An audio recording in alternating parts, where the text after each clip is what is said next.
Hi అండి అందరికి. మీ అందరికీ తెలుసు కదా! రీసెంట్‌గా సంక్రాంతికి బరిలో నిలిచిన సినిమాలు ఏదైతే 'గేమ్ చేంజర్' తర్వాత 'డాకుమారన్' తర్వాత వచ్చిన 'సంక్రాంతికొస్తున్నాం.'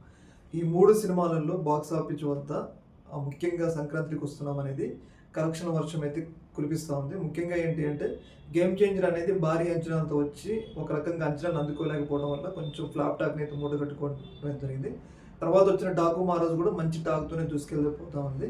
'డాకు మహారాజ్' గేమ్ చేంజర్ కన్నా ముఖ్యంగా సంక్రాంతికి వస్తున్నామని అయితే ఎక్కువ ప్రజలు దాని వైపు ఎక్కువ అట్రాక్ట్ చూపుతున్నారు. ఎందుకంటే ఫ్యామిలీ ఎంటర్టైనర్ కాబట్టి ప్రజలు ఎక్కువ 'డాకు మహారాజ్' వీటన్నిటికన్నా సంక్రాంతికి వస్తున్నాము చెప్పేసి దాని వైపు మొగ్గు చూపుతున్నారని మనకైతే తెలుస్తుంది. అయితే ఈ 3 రోజులకి ఈ సినిమా సంక్రాంతికి రిలీజ్ అయింది కదా! ఈ 3 రోజులకు సంబంధించిన కలెక్షన్స్‌ని ఏందంటే ఒక సినిమా హిట్టా ఫ్లాపా అని చెప్పేసి మనకి చెప్పేది ఏంటి అంటే ఆ సినిమాకొచ్చిన కలెక్షన్స్ అన్నమాట.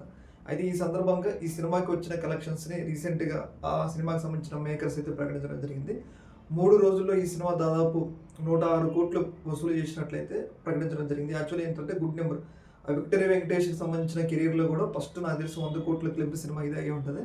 ముఖ్యంగా ఏంటంటే ఈ సినిమా చాలా మంచి ఫ్యామిలీ ఎంటర్‌టైనర్ కావడం వల్ల పెద్ద ఎత్తున ప్రజలు దీనికి ఆకర్షితులవుతున్నారు. దీంతో పాటు 'డాకు మహారాజుకి' కూడా చాలా మంది ప్రజలు వెళ్తూ ఉన్నారు. కానీ 'గేమ్ చేంజర్'కి వచ్చేసరికి కొంచెం డిబేట్ టాక్ రావడం వల్ల 'గేమ్ చేంజర్' ఈ మూవీలో కొంచెం వెనకబడ్డదని మనం చెప్పుకోవాలి. ఈ యొక్క ఇష్యూ మీద మీ యొక్క అభిప్రాయం తెలియజేయండి. ఒక మినిట్.